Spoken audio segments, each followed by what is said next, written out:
ప్రతి మహిళ తన జీవితంలో అమ్మతనాన్ని కోరుకోవడం అత్యంత సహజం. కానీ మానవుని జీవితం యాంత్రికంగా మారిపోయి రోజులో ఎక్కువ సమయం సెల్ ఫోన్, కంప్యూటర్, ల్యాప్టాప్ అలవాటు పడిపోవడం, మద్యం, సిగరెట్, గంజాయి వంటి మత్తు పదార్థాలకు అలవాటు పడడంతో తమ సంతాన సాఫల్యతకు దూరం అవుతున్నారని ఖమ్మంలోని ప్రముఖ సంతాన సాఫల్య కేంద్రంగా పేరున్న వింగ్స్ జోయా ఫెర్టిలిటీ సెంటర్ వైద్య నిపుణులు డాక్టర్ నైమా సుల్తాన్ అన్నారు. మితిమీరిన మనిషి పోకడాలో అనేక చెడు అలవాట్లు కూడా మనిషిలోని సంతాన సామర్థ్యాన్ని తగ్గిస్తున్నాయని డాక్టర్ నైమా సుల్తాన్ అన్నారు. తాజాగా మహిళల కన్నా పురుషుల్లోనే ఎక్కువగా అసమానతలు ఉన్నాయన్నారు. ప్రముఖ సంతాన సాఫల్యతో మంచి పేరున్న ఖమ్మంలోనే Wings Joya hospital doctor Naima సుల్తానాతో మా ఖమ్మం జిల్లా ప్రతినిధి వనం నాగయ్య ఫేస్ టు ఫేస్. మహిళ జీవితంలో అమ్మతనం అనేది ఓ కమ్మనైన మాతృత్వానికి నిదర్శనం. అమ్మతనం కోసం ప్రతి ఆడబిడ్డ కూడా తను వివాహమైన తర్వాత కోరుకోవడం చాలా సహజం. ఈ నేపథ్యంలో పెళ్ళై ఏళ్ళు గడుస్తున్నప్పటికీ చాలామందికి సంతానం అందటంలో తీవ్రమైన జాప్యం జరుగుతుంది. వివిధ కారణాలతోటి వారి యొక్క సంతాన సాఫల్యత లేక, సంతాన భాగ్యం కలక 10 మందిలో తిరగాలన్నా వారి యొక్క జీవితంలో ఏదో సుదీర్ఘమైన వెలితిని కలిగి ఉంటున్నారు. ఈ నేపథ్యంలో అసలు సంతాన సాఫల్యతకి దూరం అవడం గల కారణం ఏంటి? మారుతున్న యాంత్రిక జీవితంలో మనిషి తన యొక్క ఏ విధంగా తన యొక్క వ్యక్తిత్వాన్ని అట్లాగే తన యొక్క సామర్థ్యాన్ని కోల్పోతున్నాడు. ఈ నేపథ్యంలో మనిషి తన యొక్క సంతాన సాఫల్యత కోసం వెతుక్కునే దారులు ఏమున్నాయి? ఈ నేపథ్యంలో దీనికి సంబంధించి మన ఖమ్మం జిల్లాలో ప్రముఖ ఫెర్టిలిటీ సెంటర్గా ఉన్నటువంటి జోయా హాస్పిటల్కి సంబంధించి ప్రముఖ వైద్య నిపుణురాలు, సంతాన సాఫల్య కేంద్రం నిపుణురాలు డాక్టర్ నైమా సుల్తానా మనతో పాటు ఉన్నారు. వారిని అడిగి తెలుసుకుందాం. మేడం నమస్తే. అసలు సంతాన సాఫల్యతలో రోజు రోజుకి ఇంతగా పెరిగిపోవడం గల కారణం ఏంటి? ఇంతమంది ఎందుకు హాస్పిటల్ వైపు తిరుగుతున్నారు? ఇంతకుముందు అయితే అంటే ఒక 10 years బ్యాక్ ఇంత ప్రాబ్లం ఉండకపోయేదండి. ఈ 10 yearsలో మేము అబ్జర్వ్ చేసింది ఏంటంటే ఫాస్ట్ లైఫ్ అయిపోయింది, మెకానికల్ లైఫ్.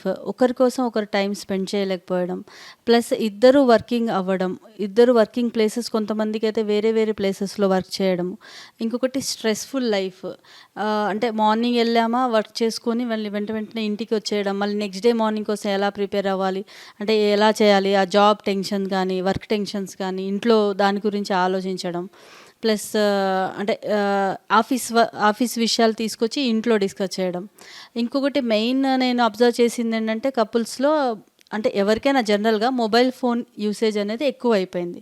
స్మార్ట్ ఫోన్స్ వచ్చిన దగ్గర నుంచి ఎక్కువ ఒక పూట మనం అన్నం తినకుండా ఉండగలమేమో, కానీ ఒక 1 hour మన దగ్గర నుంచి సెల్ దూరంగా పెడితే మనం ఉండలేం. సో అలాగే ఈవెన్ ఆ వైఫ్ అండ్ హస్బెండ్ మధ్యలో ఒక పెద్ద గోడలాగా అయిపోయింది ఆ స్మార్ట్ ఫోన్. అంటే వచ్చాము ఫ్రెష్ అప్ అయ్యి మనం ఏంటి వాళ్ళు ఏం జరిగిందని ఆ మాటలు ఏమి ఉండవు. జస్ట్ చెరొక ఫోన్ తీసుకొని ఉండిపోవడం, దానివల్ల గ్యాప్ కూడా ఎక్కువ వచ్చిందని నేను అనుకుంటున్నాను. దానికి తోడు డైట్ సరిగా తీసుకోకపోవడం, అంటే ప్రిపేర్ చేయడానికి టైం లేక ఫాస్ట్ ఫుడ్స్కి అలవాటు పడడం, న్యాచురల్ డైట్ తీసుకోకపోవడం, విటమిన్స్, మినరల్స్, జంక్ ఫుడ్ తీసుకోవడం వల్ల న్యూట్రిషన్ అనేది దెబ్బతినడం, హెల్దీ ఫుడ్ తీసుకోలేకపోవడం వల్ల ఎగ్ క్వాలిటీ, స్పర్మ్ క్వాలిటీ తగ్గిపోవడం, అండ్ ప్రెగ్నెన్సీ ప్లాన్ చేయడం అనేది పోస్ట్పోన్ చేసుకోవడం, కెరీర్ అని చెప్పి. సో దానివల్ల egg quality and sperm quality ఏజ్తో ఎలా మనం ఏజ్ ఇంక్రీజ్ అవుతుందో quality of egg and sperm కూడా తగ్గిపోతుంది. ఇంకొకటి లైఫ్ స్టైల్. అంటే మనం ఎక్కువ వెస్ట్రన్ కల్చర్కి అలవాటు పడి, అంటే స్మోకింగ్ కానీ డ్రింకింగ్ కానీ లైక్ ఎనీ బ్యాడ్ హ్యాబిట్స్కి అలవాటు పడడం. ఈవెన్ ఎక్కువ మేము ఫీమేల్స్లో కూడా చూస్తున్నాము ఈ స్మోకింగ్, ఆల్కహాల్ అనేది. దానివల్ల కూడా egg and sperm qualities effect అవుతున్నాయి. ఇంకొకటి స్ట్రెస్ ఎక్కువగా ఉన్నా కూడా మనకి అబ్నార్మల్ హార్మోన్స్ మన మిగతా నార్మల్ హార్మోనల్ మిలియూని డిస్టర్బ్ చేస్తాయి. So stressful life, mechanical life, sleep disturbances, సరిగ్గా నిద్రపోకపోవడం, దానివల్ల పీరియడ్స్ ఇర్రెగ్యులర్ అవ్వడం, దానివల్ల ఎగ్ రిలీజ్ అవ్వకపోవడం. సో ఇలాంటివన్నీ మనం ఈ మధ్యలో చూస్తున్నామండి. ఇప్పుడు ప్రధానంగా హార్మోన్స్ ఇన్బ్యాలెన్స్ ఏదైతే ఉంటుందో మహిళల్లో, ముఖ్యంగా హార్మోన్స్ ఇన్బ్యాలెన్స్ వల్ల సంతాన సాఫల్యత బాగా తగ్గిపోద్ది అనేది ఒక చర్చ జరుగుతుంది. దానికి సంబంధించి ప్రధానంగా థైరాయిడ్ గురించి కూడా మీరు కొంచెం సబ్జెక్ట్ చెప్పండి దాని గురించి. అవునండి. హార్మోనల్ ఇంబ్యాలెన్స్ అనేది మేజర్ రోల్ ప్లే చేస్తుంది. బికాస్ ఇవి మనకి బ్యాక్ నుంచి సపోర్ట్ ఇస్తాయి. అంటే అది మేల్ అయినా అంటే మగవారు కానివ్వండి, ఆడవాళ్ళు కానివ్వండి, థైరాయిడ్ హార్మోన్ అనేది కంపల్సరీ దానికి నియంత్రించిన ఆ లెవెల్ ఆ రేంజ్లోనే ఉంటేనే ఎగ్ అండ్ స్పర్మ్ క్వాలిటీ అనేది అంటే దాని ఫంక్షన్ అనేది బాగుంటుంది.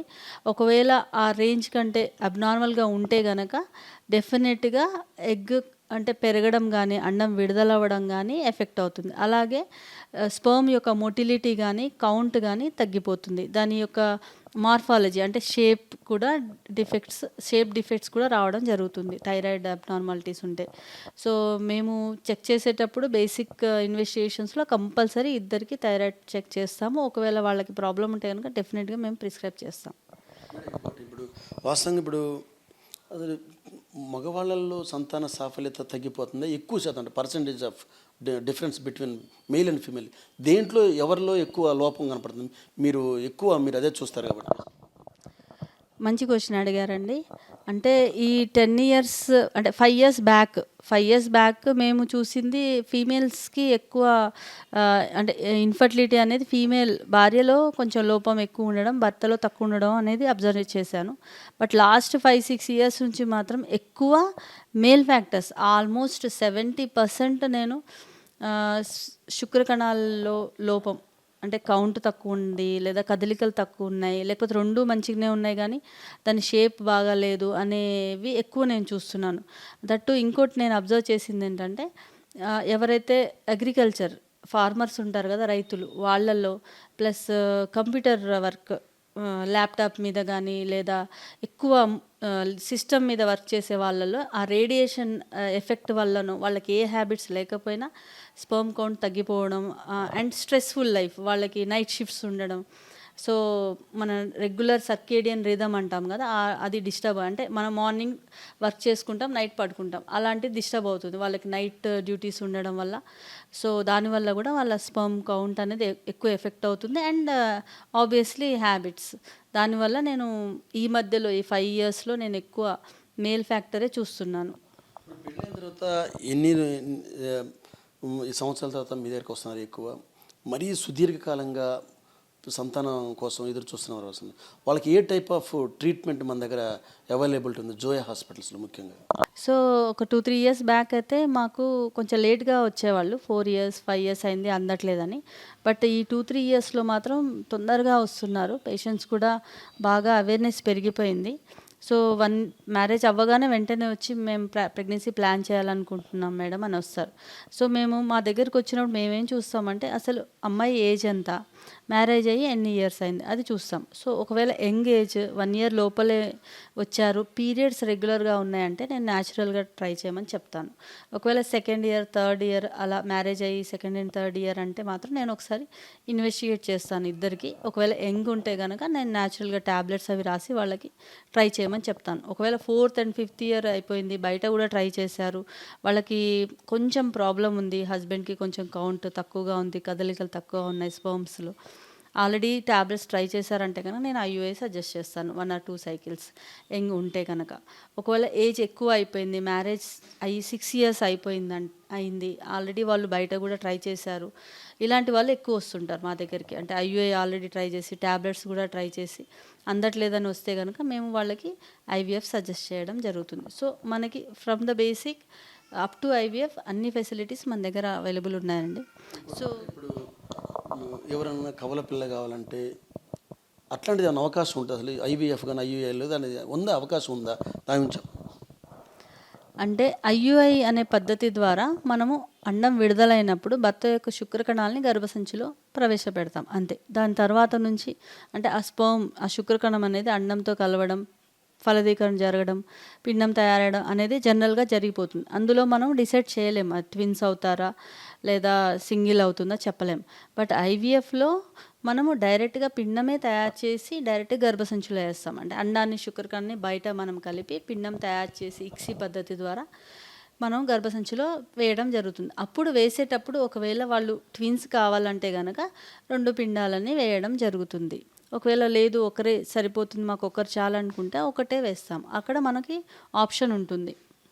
ఇంకోటి మేడం, మన దగ్గర మీరు ఇక్కడ ఖమ్మంలో ప్రాక్టీస్ పెట్టిన దగ్గర నుంచి దాదాపుగా ముగ్గురు ఇద్దరు ట్విన్స్, అట్లా ముగ్గురు పిల్లలు నలుగురు పిల్లలు కూడా ఒక దగ్గర ఒకసారి మన హాస్పిటల్ ఎట్లా ఇట్లా ఎంతమందికి మనం ఇక్కడ అట్లా బర్త్ అయ్యారు ఇక్కడ?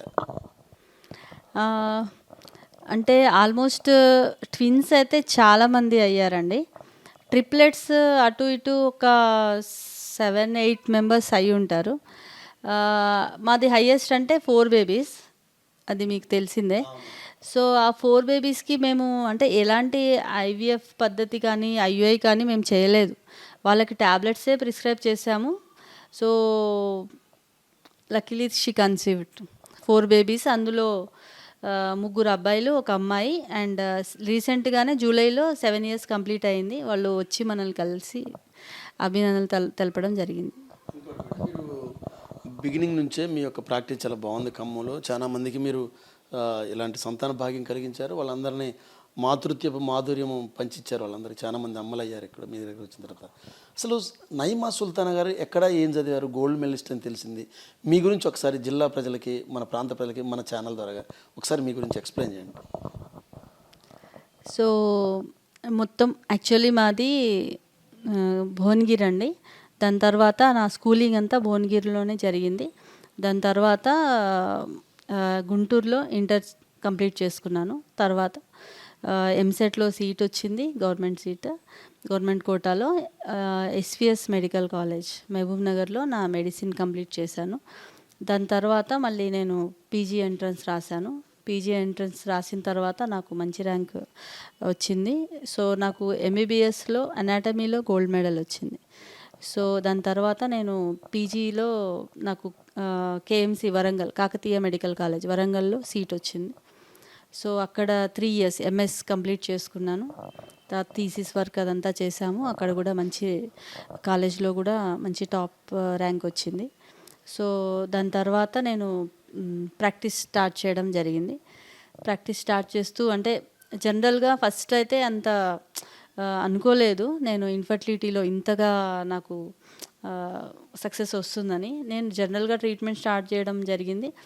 ఆ ట్రీట్మెంట్ చేస్తూనే అందులో ఇన్ఫర్టిలిటీ అనేది పేషెంట్స్ రావడం, వాళ్ళని నేను ట్రీట్ చేయడం, వాళ్ళ సంతోషం అంటే వాళ్ళ కళ్ళల్లో ఆనందం అనేది నేను చూసి, ఓకే నేను ఇంత ఇంత ఈ న్యాచురల్ అంటే జనరల్ ట్రీట్మెంట్ నాకు సరిపోదు. So I have to do something better for these people అని అనిపించి నేను మెల్లమెల్లగా ఇన్ఫర్టిలిటీ వైపు ఫోకస్ చేసి నేను మళ్ళీ గుజరాత్ వెళ్ళి నేను ట్రైనింగ్ తీసుకొని, సో మళ్ళీ స్టాండర్డైజ్డ్గా నేను మళ్ళీ ప్రాపర్ ట్రీట్మెంట్ అంటే ఇండక్షన్ దగ్గర నుంచి ఐయుఐ దగ్గర నుంచి ఐవీఎఫ్, ఇక్సీ కానీ సో అన్ని రకాల ట్రీట్మెంట్స్ అంటే ఒక మహిళ మన దగ్గరకు వచ్చిందంటే తనకి ఏ రకమైన ప్రాబ్లం ఉన్నా, చిన్న పాప దగ్గర నుంచి పెద్ద ముసలి వాళ్ళైనా కూడా వాళ్ళకి సంబంధించిన problems like menstrual problems, periods సంబంధించిన ప్రాబ్లమ్స్, లేదా గైనిక్ ప్రాబ్లమ్స్, లేదా ఇన్ఫర్టిలిటీ ప్రాబ్లమ్స్, ఇన్ఫర్టిలిటీ తర్వాత కన్సీవ్ అయ్యాక ప్రెగ్నెన్సీ తర్వాత ఇంకేమన్నా చిన్న ప్రాబ్లమ్స్ ఉంటే అవి,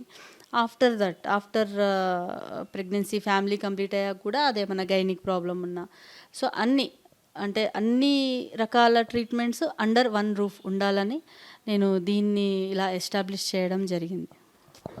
మనిషి ముఖ్యంగా మహిళలు వారి యొక్క జీవితం లక్ష్యం అమ్మ కావడం అనేది, అమ్మ కావాలని కలగనే వారికి జోయా హాస్పిటల్స్ ఖమ్మంలో ఖచ్చితంగా వారి యొక్క కళను నిజం చేస్తూ వారి యొక్క ఆశలను నిలబెడుతూ గత దశాబ్ద కాలంగా ఖమ్మం జిల్లాలో అత్యుత్తమ సేవలు అందిస్తూ, అట్లాగే మనిషి యాంత్రిక జీవనంలో పడి వారి యొక్క సంతాన భాగ్యాన్ని వారు అన్ని విధాలుగా వారి యొక్క సామర్థ్యతను కోల్పోతున్నారు. కాబట్టి జీవన ప్రమాణాలని మెరుగుపరుచుకొని వారికి ఉన్నటువంటి చెడు అలవాట్లను తగ్గించుకుంటే ఖచ్చితంగా సంతాన సాఫల్యతను పెంపొందించుకోవచ్చు అని చెప్పి ప్రముఖ fertility specialist doctor Naima Sultana తెలియజేస్తున్నారు. కెమెరామెన్ వీరబాబుతో వనం నాగయ్య, కెరటం న్యూస్, ఖమ్మం.